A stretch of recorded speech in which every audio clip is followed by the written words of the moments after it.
No, it's okay. Okay, and then I don't have to look up my nose either, which is nice. Yes. So I'm so glad that we're doing this in person. For one, I was able to ride my bike here. And yes, it was very sweaty. And but I didn't have to drive to work, which is in Burlington. I live in Toronto, which I do 4 days a week, maybe. I do it in a single occupancy car. It's only me driving to Burlington back, which sometimes can total up to 3 hours a day in a car, idling in traffic on the 403, and sometimes on Bloor. So I say that because there is really no such thing as a net zero game when we're working, because I also want to acknowledge the carbon footprint of our increased digital conversations and programming. I know that you all were able to keep connected over the pandemic via Zoom and bringing Ron and folks in again today. But our digital conversations and programming, with a recent report by MIT Emergency Initiative, found that 1 hour of streaming or video conferencing can emit 150 to 1,000 grams of carbon dioxide, depending on the service. By comparison, the car produces 8,887 grams from burning 1 gallon of gasoline. So that hour requires 2 liters of water in a land area about the size of a piece of paper. So by turning your camera off, you can reduce your environmental footprint by 96%. So feel free to turn off your cameras during the session. I work as a senior curator, as I mentioned, at the AGB, but I'm also the founder of the Artist Material Fund. I approach both of those jobs as a practitioner, meaning I'm not a theorist, but I'm a doer, I'm a maker. I take a page from grassroots organizations and activists and artist communities to build ways of being together. We're in this together. It was a rallying cry during the pandemic. Through lockdowns and closures, we're in this together. Through illnesses and job loss, we're in this together. To some, the global health crisis represented a shared experience. Yet for an unequal distribution of wealth, power, and access, it was far from being a leveling agent. Yes, we might be in this together, but we're all working from very different spaces and realities. In the Canadian cultural sector, part of this is because we're built on a system of competition. Scarcity finds us all clamoring for the same governmental grants, foundational support, and philanthropic intention. Competition and fear impede our ability to make stronger connections and collectively reflect budgetary concerns, discuss worker burnout, and employ equitable policy development and build more efficient spaces. Whereas some galleries and museums in the past 3 years were able to provide immediate solutions to the physical and mental health and safety of our communities, others struggled with the capacity to formulate digital strategies to build physically safer spaces with plexiglass barriers, access to personal protective equipment and testing, and significantly address the systemic issues of discrimination and exploitation. We failed to build pathways to be in this together. We no longer can afford to be divided, especially in the rapid movement of the climate crisis. So how can we as the culture industry shift our focus intentionally to be together and support climate justice reform? What can we do as a sector to value sharing as a way forward to reduce waste and reserve energy? So I'm going to start from the point of art and then work to the way of garbage.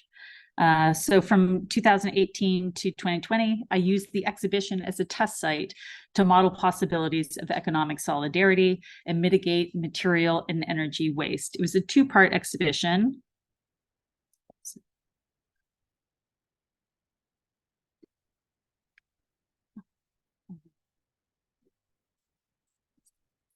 Is that okay?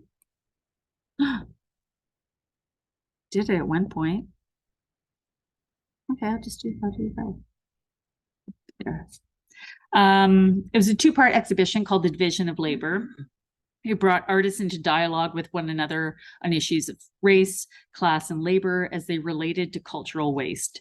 The first edition was held at the Workers' Arts and Heritage Center in Hamilton, and a year later at the Art Gallery of Burlington. It was built to consider the true cost of artist labor and economic parity through the recovery of and access to excess material. At its core, it was a barter system, and with critical discourse about consumption, circuits of solidarity, exchange, and how to feel more present and in the ever daily lives of artists and cultural workers.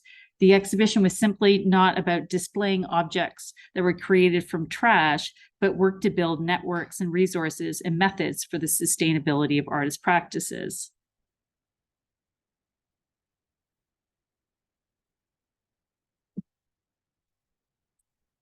So the project was split in two so that we could also apply the research from the first iteration to the second and capitalize on the labor that was invested, not only the emotional labor, but the physical and intellectual that goes into contemporary and temporary exhibition production.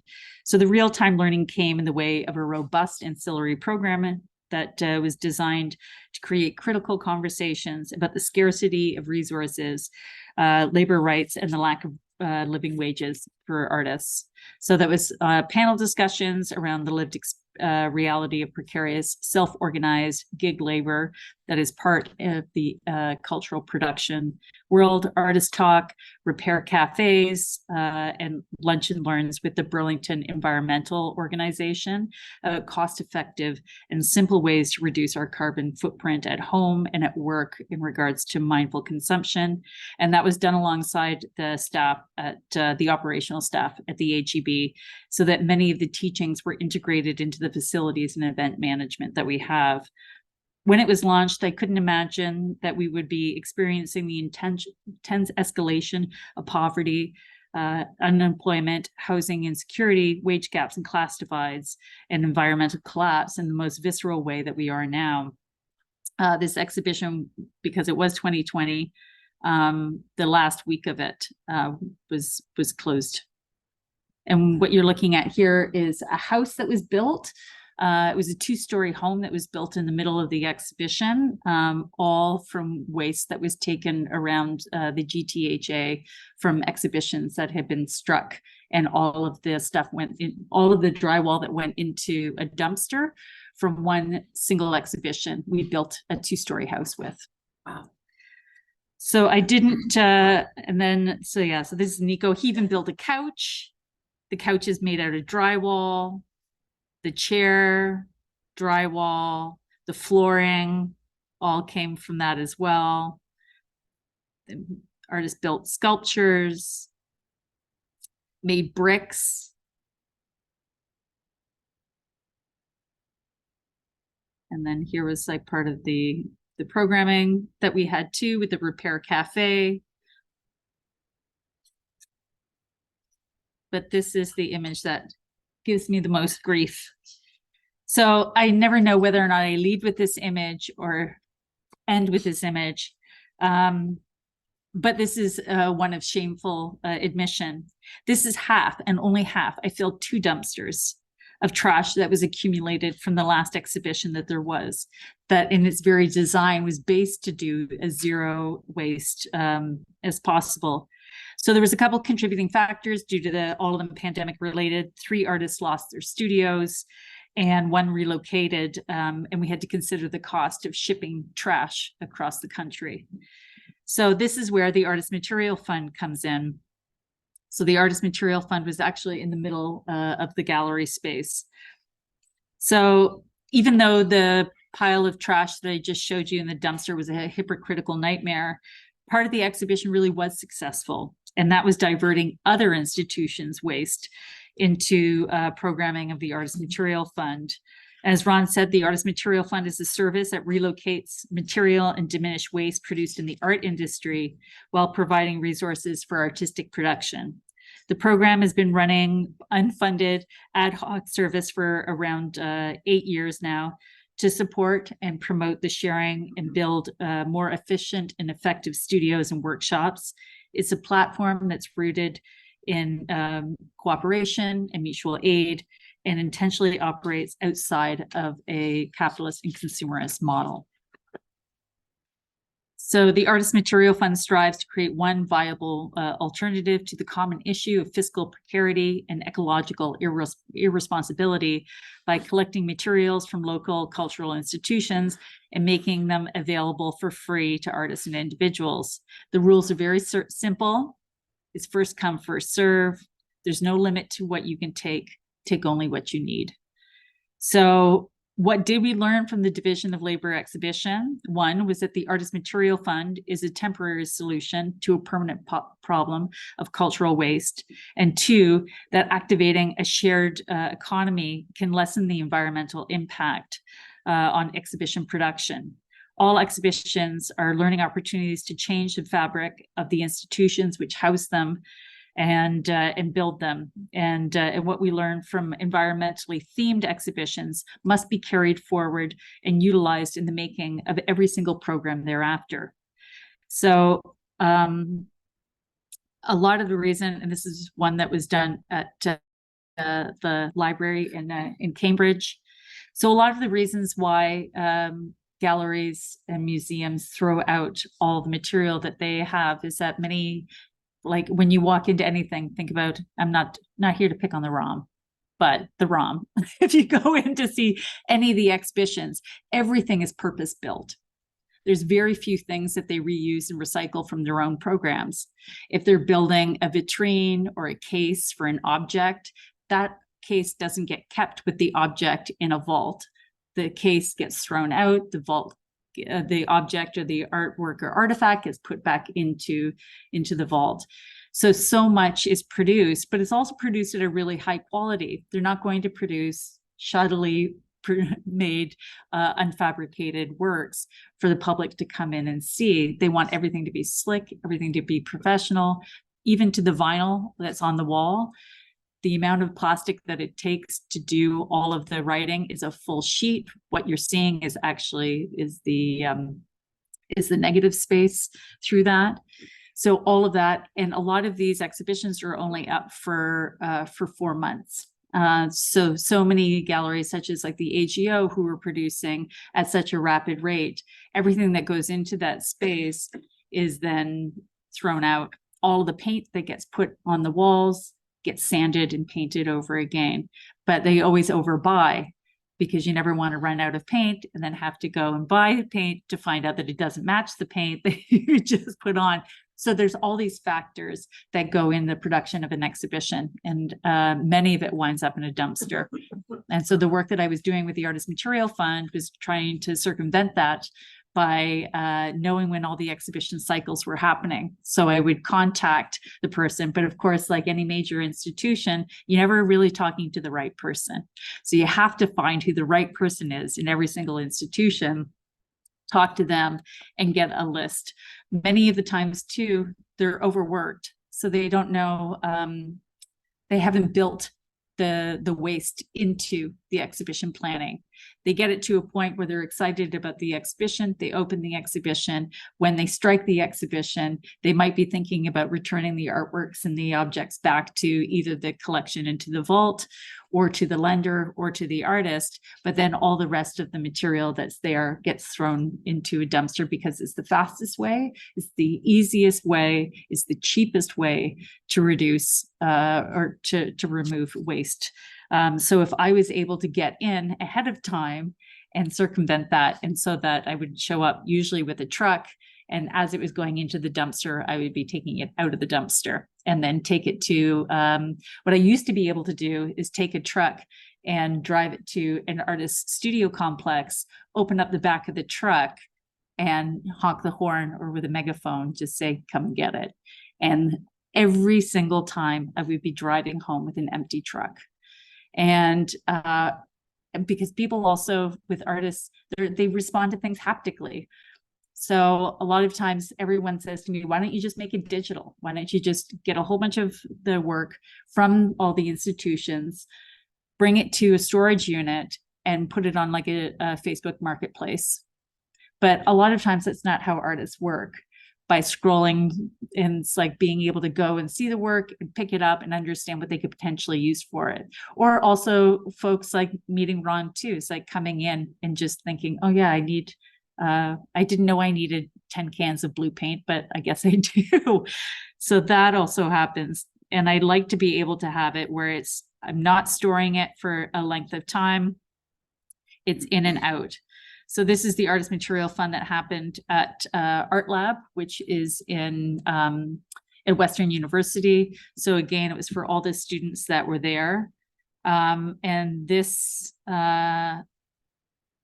was up for about a month. So it was a constant month of driving around. Every week I would go and do new pickups. We had 23 galleries that were involved, 23 galleries and museums that were involved. And like fun things you can see, like there's a printing press in back, whole bunch of cardboard that's still bound. They purchased it and never used it. That was OCADU. And then that's it too, is that I get to see under everybody's skirt too, when you're in the back, where you get to see what it is that they throw out. When I was recently at MoCA, they gave me 150 cans of paint. And another one who all of that equipment there in the boxes, that was all the digital equipment that Nuit Blanche purchased. So it was for a 12-hour event.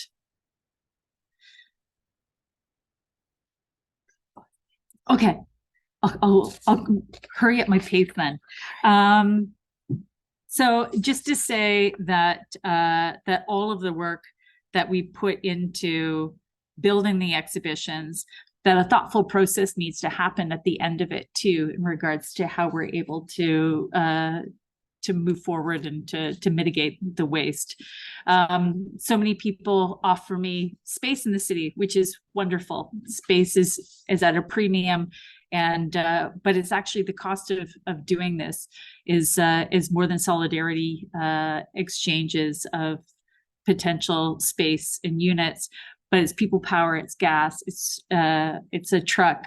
A lot of it comes out of sometimes the institutions like Evergreen Brickworks, who have been so kind and generous in offering me not only space, but resources, people power, and that to do it.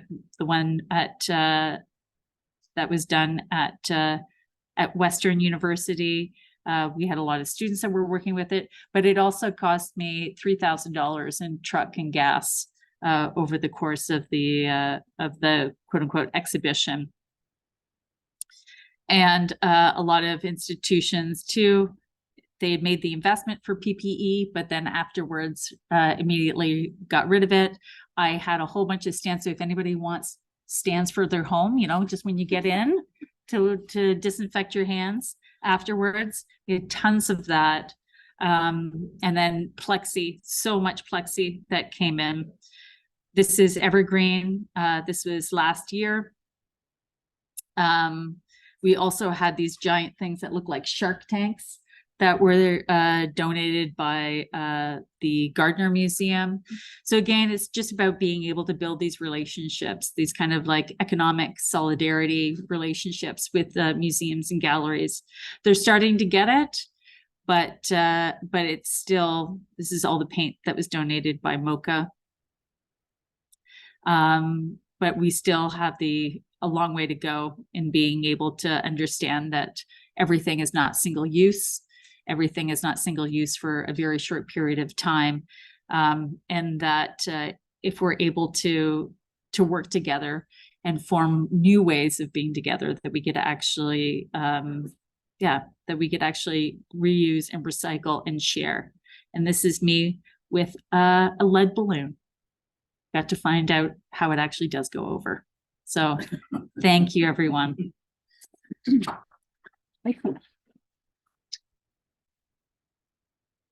Any questions? We probably have a couple of minutes. Stephen?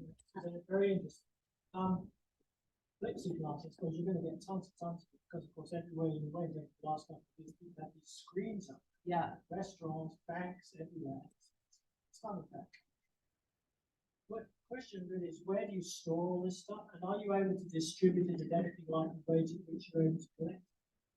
No, I can't. I have more. In fact, like the Bentway called me And then that's it, is that when you start to be known as the person who does this job, they also treat you, and I'm fine with being a trash collector and, but being the garbage man for cultural institutions is another thing. It's like, so what I end up doing is when they don't want to deal with it, they call me.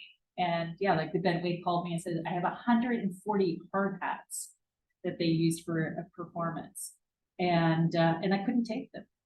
I couldn't take them because I didn't know if I had 140 heads to put them on. Habitat for Humanity. Yes.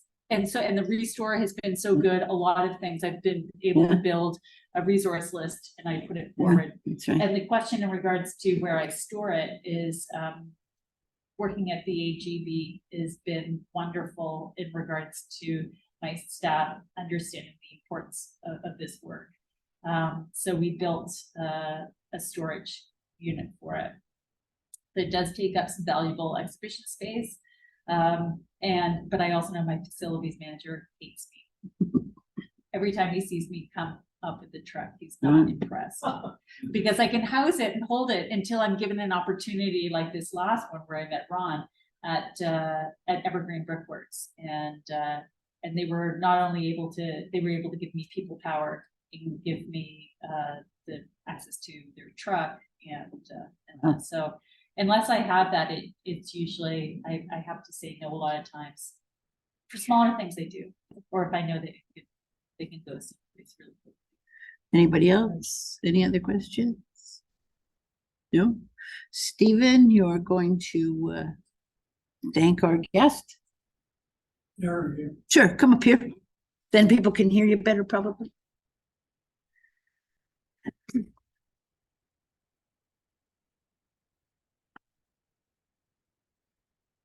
It is said by Indigenous people, one of the many things we can learn from them, we need to plan for 7 generations.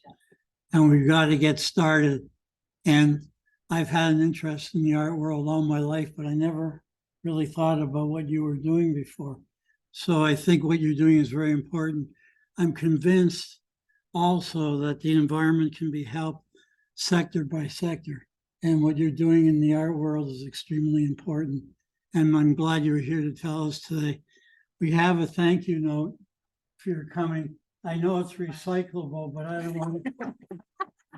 I don't want to see it in Ron's next painting. So I'm sure you'll treasure it. So thank you very much. I'll scratch my name out and put my mom's. Okay.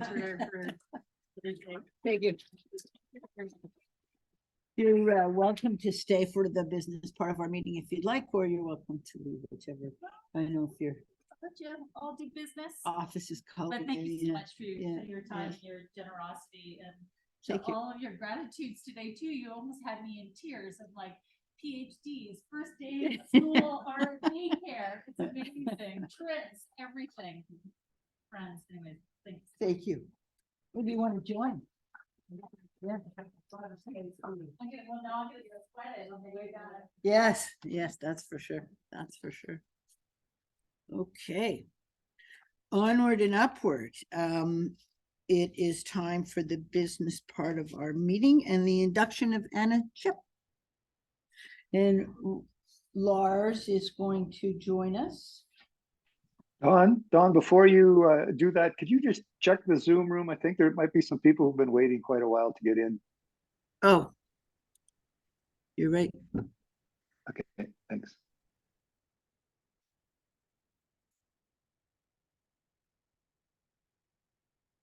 You know what? Because some people have been calling me and I just keep putting them on into voicemail.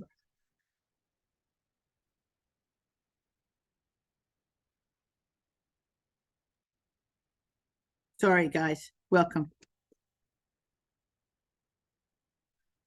Okay, you want to stand back here, do you? Okay. You can put me somewhere. Yeah, no worries. Fellow Rotarians and honored guests, on behalf of the Rotary Club of Toronto Eglinton, it is my privilege as president, along with a member of the membership committee, to induct a new member today. Please allow me to introduce Anna Sept, if you haven't met her. Anna, you are beginning a great adventure in leadership, friendship, and in service to your community and to your fellow man. You will learn to apply the four-way test in all of the things you say and do. The four-way test is once we learn how to recite it. Is it the truth? Is it fair to all concerned? Will it build goodwill and better friendship? And will it be beneficial to all concerned? So you have been invited to become a member of the Rotary Club of Toronto, Eglinton. And you have also been accepted. That's even better. We accept you because we know that you're a person of good character, high ethical standards, person who has the heart of service, and will represent Rotary as a leader in the community. We extend a hand of friendship and welcome you to our global community of more than 1.4 million Rotarians around the world, men and women in 35,000 clubs, or even more. That's about the same number as McDonald's restaurants in 200 countries and territories around it. And as you become familiar with Rotary, you will see the global aspect of it. That's one of the fun parts. And we have actually seen a little bit of it already. Be Francesco from the Woodbridge Club, we can visit clubs. Now I lost the whole thing. Louis is probably never letting me do this again. I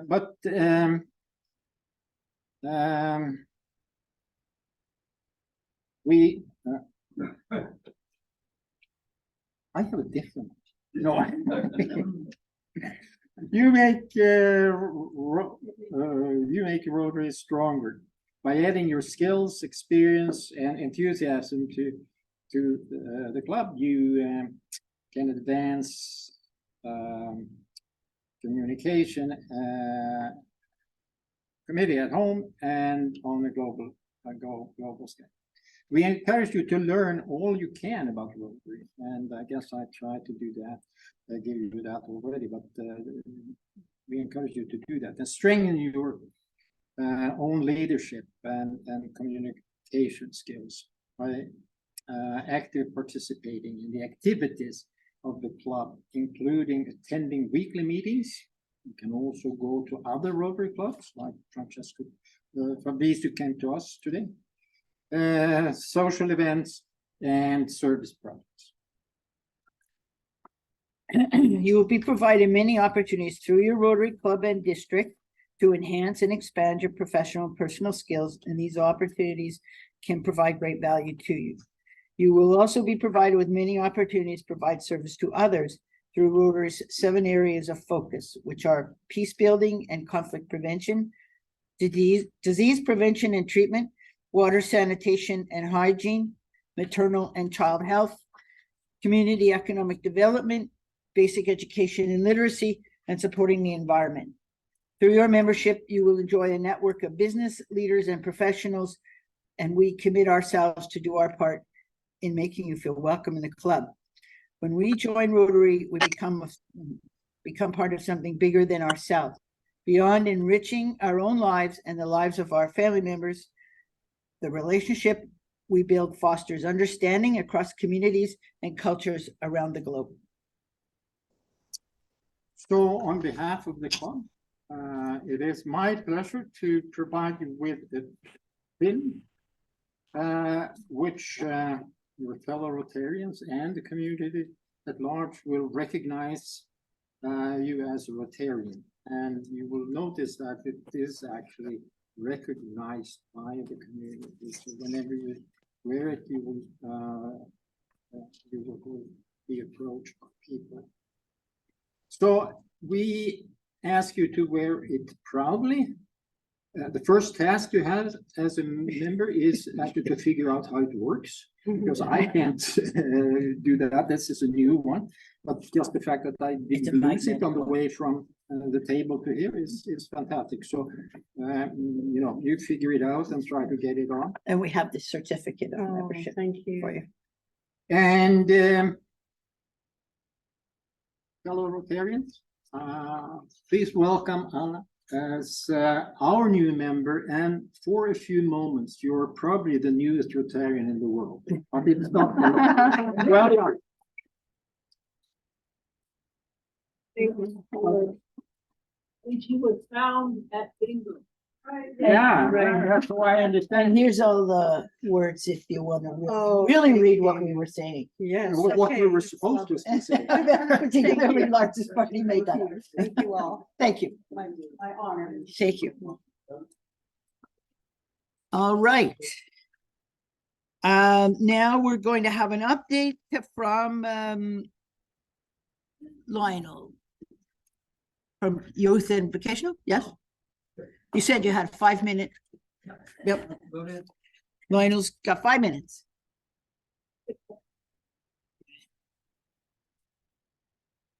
Yeah, so the youth committee has a number of projects on the go right now that either need more investigation or for which we're seeking further applications for funding. The older, more traditional programs include trails.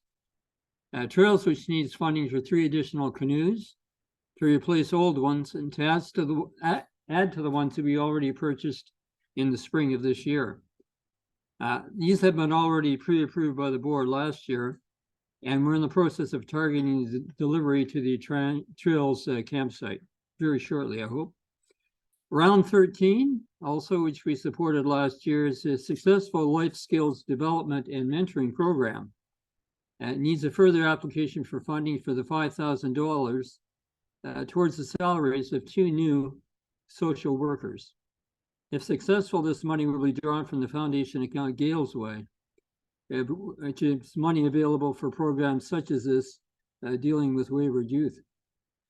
Project Give Back, formerly under the Community Services umbrella, but now part of Youth, is a program which expands a student's capacity for enterprise by encouraging projects that are beneficial to the community and will require funding for their fall 23 program. So we're asking for an application to be completed and submitted for approval. Now we have some newer charitable opportunities for directing our support. One new one is the Student Environmental Challenge, initiated by the Environmental Committee and championed by the Youth Committee. It's an awards program to encourage students to compete in environmental projects and achieve school recognition and rewards. Can you get that?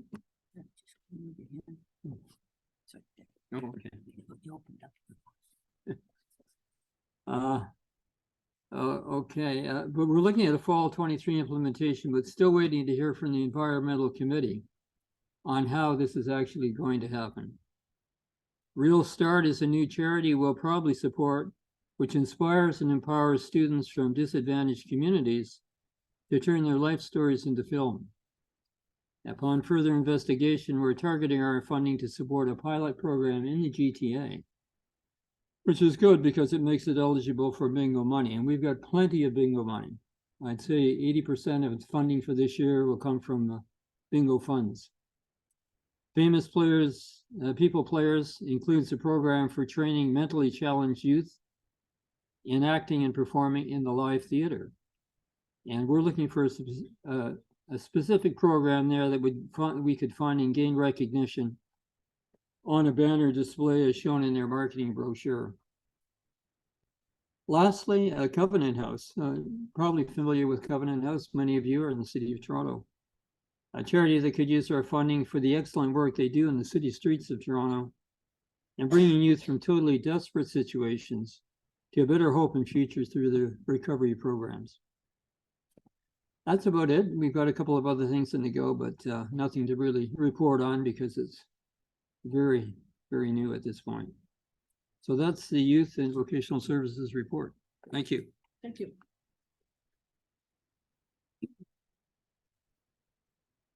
And now Stephen Bianco would like to give us a pep talk about our Monte Carlo night fundraiser, where we need lots of help.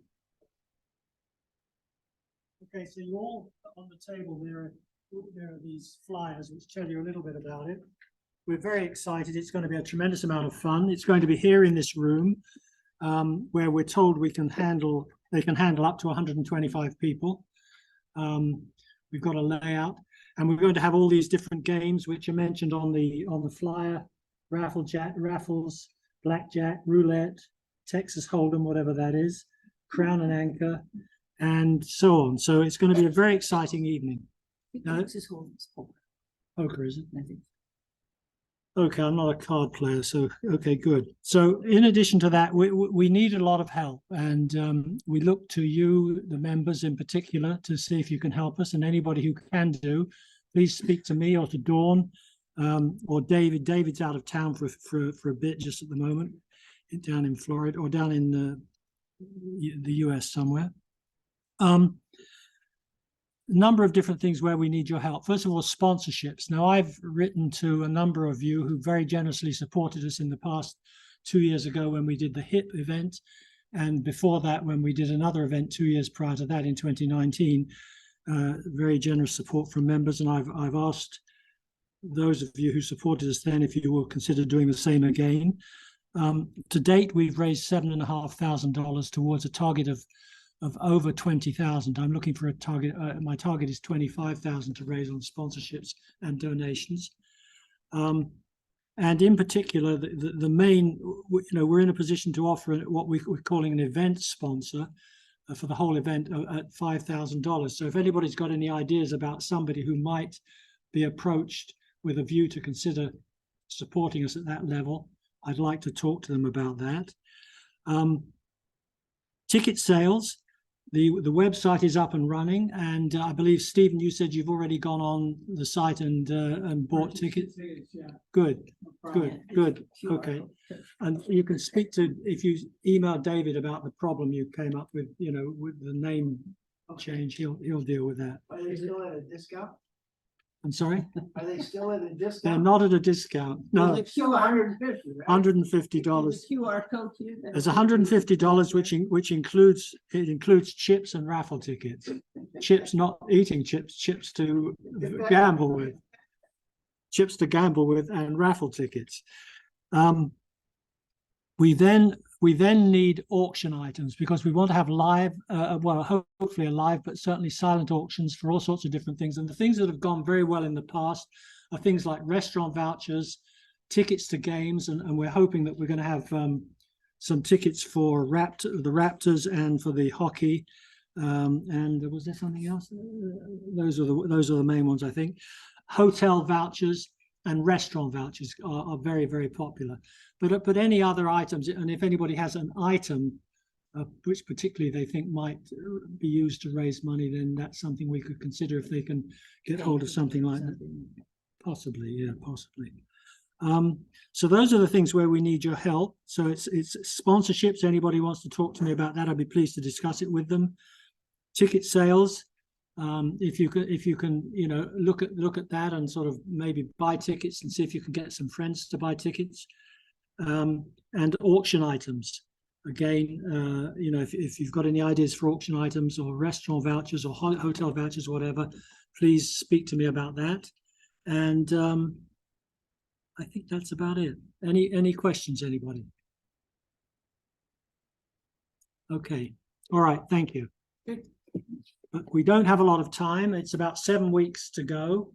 So we need to, really move into top gear on this. Thank you. Wait, I think that everybody should realize that we have about 35 members that are fairly active. And if we had 35 people bring their spouse, we're already at 70 of our 125. Right. So this shouldn't be a problem to get 125 people. Right. But we personally have to make the commitment to come ourselves. Right. I think that this is the only one we run every 2 years. And it's the one we should support because it gives us funds for other things. Very good. Thanks, Tom. And you're going to see if you can sort of corral some of the people here at the tennis club. Yeah, well, I will see what I can do. Thank you.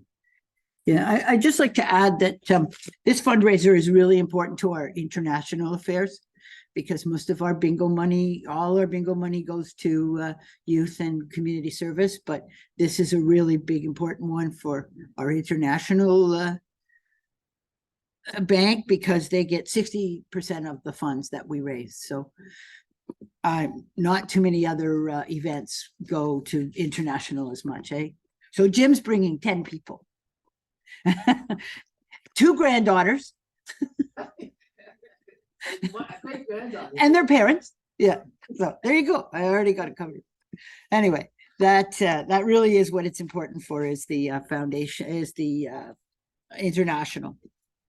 Moving on, and I'll put all these attachments in my follow-up, but I just wanted to note some upcoming events. Leaside's having a corn roast on September 17th. That's this weekend. Is it, or next week? The Toronto East and East Yorks Golf Tournament, September 19th. The District Environmental Monarch Butterfly Tour, September 21st. And the district conference, October 20th and 22nd in Oshawa. I think so far it's just David and Lois and I that are signed up. So if anybody else wants to go to the district conference, they've asked me to put together a 5-minute photo op of our activities for the last year. So it could be funny. Anyway. Some learning opportunities I wanted to tell everybody about. David Richardson is giving a tutorial on the Rotary Club Runners website on September the 14th. It's going to be a Zoom thing. So if you want to learn how to manipulate the Rotary Club Runner, particularly our own section of it. David's going to give it to be an hour, 1 hour from 7 to 8 o'clock, September 14th. Just email David or Lois or me or whatever if you're interested in doing that. I think it's once somebody walks you through, the whole thing does seem a lot less hard to handle. The other thing that's important is the Rotary Learning Institute, which is put on by district. It costs $20 to register, and it comes in 3 parts. September 13th, October 11th, and November the 8th. And I really think it's worthwhile, particularly for newer people, if they want to learn all about Rotary and its good works and how, and it has lots of personal skills as well. I took the course, all 3 sections, and I thought it was very worthwhile. And then Lars is offering a tutorial on grant applications. Rotary Foundation grant applications, and that's going to be in November, right? Yeah. So that's coming out. But I'll put all that in the thing. I just wanted to mention because I thought those learning opportunities were important to for everybody to know about. I just wanted to mention. You wanted to say something, Steve? Sorry, just one other thing I want to mention. I want to emphasize this year that the fundraising is going to be, it's 100% for our own Rotary charities. In the past, we've always had a with HIP. We had the Indigenous organization that we were partnered with, and before that we were partnering with somebody else, and we split the proceeds 50-50. This year it's 100% for our charities, and as you've heard, we're putting together a list of those which we'll make available to you in the next day or so. So that if you're going out to talk to a hotel or a restaurant or whatever, or somebody you want to talk to, you can say, these are the charities that we support. They're all local, and the money is going to these to support these organizations.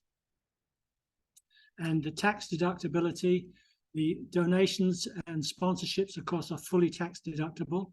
And as far as ticket sales are concerned, we will be issuing tax receipts for the maximum amount possible, which usually works out to sort of something like 50% or thereabouts of the value of the ticket, face value of the ticket. Yeah. How small a donation? Like I've received tickets for steakhouses for $25 reduction. Is that too small to offer? It's a little bit on the small side. I mean, I would hope that we got, Yeah, we can bundle them, kegs. we can bundle them together. We can bundle them together with something. Yeah, Sure. yeah, for sure. Sure. But otherwise, I mean, hopefully people would give us $100 or $200 worth. I'm just trying to Yeah. No, that's fine. Bring them over. Bring them. Very good. Thank you. Okay. That's everything for today. Our next meeting is September 13th, and it will be a Zoom only. Our guest speaker will be Shauna Novak, the Executive Director of the Canadian International Scientific Exchange Program. And Dr. Novak is also a cardiologist at Mount Sinai, and she's involved with Medical Training International. Ron? President Dawn, the opportunities for Rotary service among that list you went through are just incredible. But we need to establish priorities. And I would like to suggest that everyone in this club, including those online and here, consider attending the district conference. It is one opportunity to get outside our small world here and see some of the opportunities and some of the things that Rotary clubs around the world are doing. It is not by any means a substitute for the international convention, but I recognize few of us will be going to Singapore. But we can all go to the district To conference. Oshawa. I would like to, in Oshawa. It's exactly. worth a trip to So, Oshawa. And for that matter, if you only wanted to go for the one day, the Saturday, you can save hotel reservations and so forth. I would strongly recommend everybody consider that. And I suspect that Neela is probably on the program. There'll be something about the environment, certainly, which Neela would be featured. And as I say, it would touch on all of the areas of focus in Rotary. There will be projects which defy the imagination. So it is an incredible opportunity. It opens once a year, and that weekend in October is it. Please mark your diaries, and I expect to see you all there. You're coming too? I'll be there. I'm booked. Yeah. Yes, Stephen. Just to finish on a little lighter note, for those people who went to Woodbine, I quote, and who are intending to go to Woodbine in the future, I quote great philosopher Mickey Rooney, who was an inveterate horse player, who said in 1941, he went to the track, got $2 to win on the horse lost, and he spent the rest of his life trying to get $2. Okay, I thought I kind of broke even. Maybe I didn't. Yeah. I would like to, because I didn't thank you. I'd like to thank Stephen for organizing that race day. It was really good. And here's the $5 I didn't lose. Okay. There you go. Thank you. That's it. Dismissed. Thanks, guys. Welcome. Thanks.